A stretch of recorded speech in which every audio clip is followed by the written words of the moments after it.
before watching this video, I'm going to be telling you about how not all calories are the same. So you probably have seen it on TV. They talk about, hey, you could either eat this Big Mac. For the same number of calories, you can eat 10,000 pounds of broccoli or something like that. And you take a look at that and you say, okay, yeah, that all makes sense. That food is bad, good food is good. But let's talk about a little deeper on the macronutrients talking about. Protein, carbohydrates, and fats. If you're going to eat 1 gram of protein, that what protein is going to have 4 calories in it. 1 gram carbohydrates also has 4 calories in it. Of fat, look at this. Wow. Calories for every gram of fat. You've probably seen that if you're on a diet, you want to start reducing some fat. Fat is important. You don't want to eliminate it, but you want to reduce it. Because by reducing how many grams of fat you eat, that reduces how many calories you're intaking. So if you replace 1 gram of fat with 1 gram of carbohydrates, you've dropped 5 calories. Still eating the same number of grams, but that will change. You just 5 calories. Talk a little bit here about something called the thermic value. And what this is when you eating, your body can absorb what you eat at different degrees. Not degrees temperature, but how quickly it can absorb it, how much work your body has to do to absorb what you just ate. So all the way to the right here, here's our fat. Your body is very efficient at absorbing fat. It only will use, if you ate 100 calories fat, it's only going to use a couple of those calories to convert that fat into something it can use. Your body's very efficient at absorbing fat. Maybe it'll send it right to the fat cells. Maybe it'll convert it into energy, but it's very efficient when it comes to fat. So if you eat fat, you're more calories per gram in a form that your body can absorb almost all of those calories. Carbohydrates, some of what you eat, your body has to burn in order to use it. So in other words, if you ate 100 calories of carbohydrates, probably about somewhere in the neighborhood of 7 of those calories will be used in the process of your body absorbing that 100 calories. Look here at protein.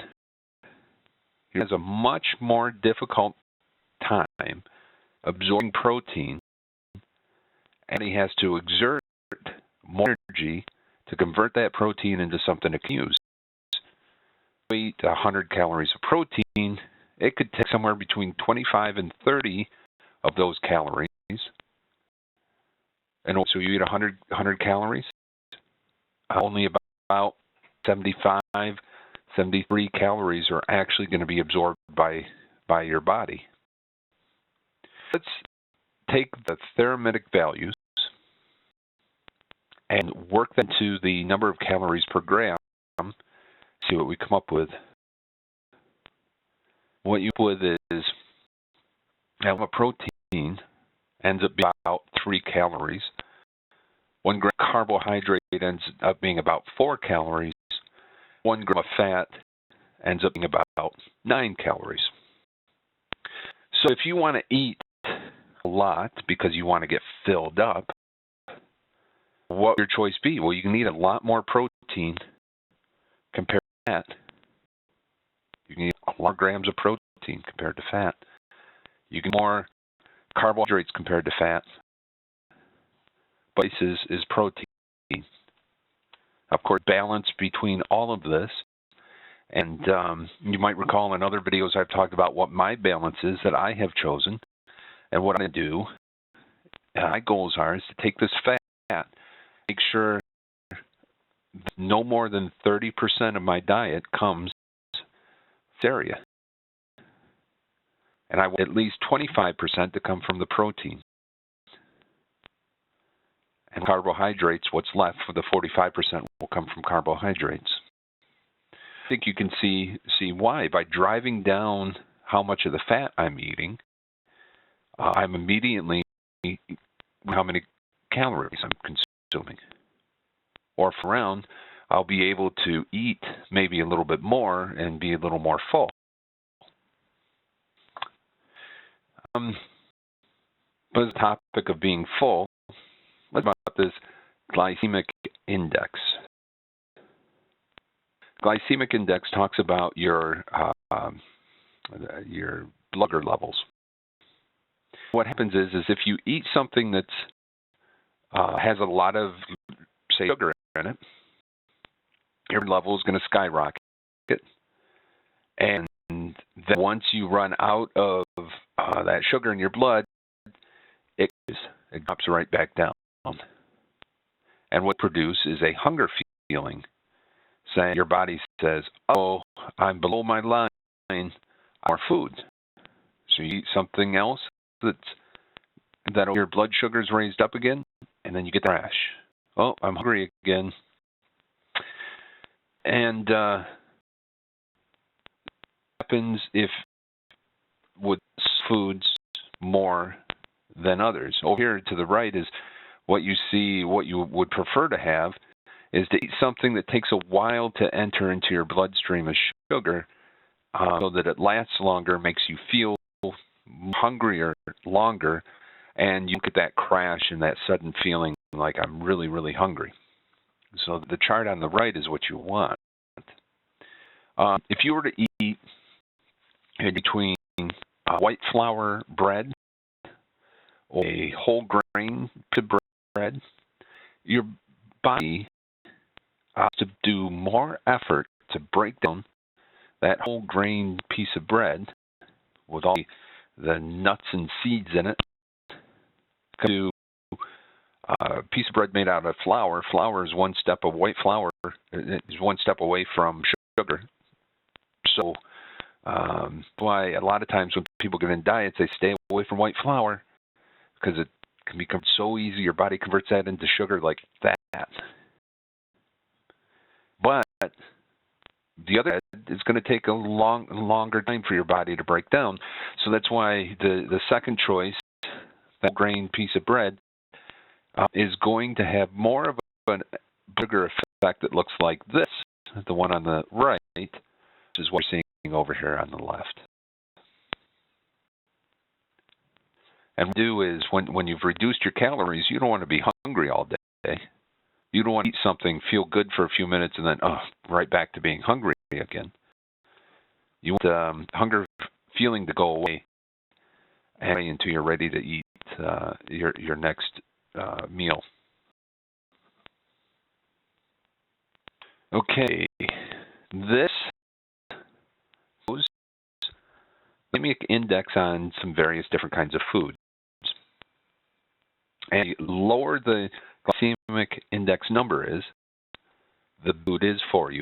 The higher the number, the faster it's going to raise your bloodstream, the faster you're going to have that crash and be hungry all over again. So as you might imagine, here's broccoli. It's a 10 value, which since it's low, that means if you eat the broccoli, you're not going to have that crash. On the other hand, what's a bad one on here? Date. I don't eat dates. So that a bunch of pretzels, good for a few minutes, and then you go right back to, well, didn't really satisfy me. So not all calories are equal. You have to pick protein and carbohydrates. Not all carbohydrates are equal, and not all foods are equal. You got to watch this glycemic index. And there are lots of websites out there where you can type in whatever food you want and show you your protein, the number of calories, the protein, fat, and carbohydrates. And there's websites out there that will also tell you the glycemic index as well. So it kind of helps you to make some food choices. But the chart here is probably the easiest one to carry around in your brain and to remember: carbohydrates and fat. Because when you look at the labels on food packages, you're going to see protein, carbohydrates, and fats. Just keep in mind 4, 9. If you want, you can do 4, 4, 9. Count the protein as 4 per carb, or take the polydramatic number of 3 and have it be 3, 4, 9. Right. So when you're looking at, man, I'm really hungry. What do I want to eat? Want to pick a choice. It's not got a lot of fat in it. It's got protein mixed in with carbohydrates. Sometime in another video, I'll talk about fiber as a way to help you full as well. But that's not really part of calories, so I didn't want to get into it here.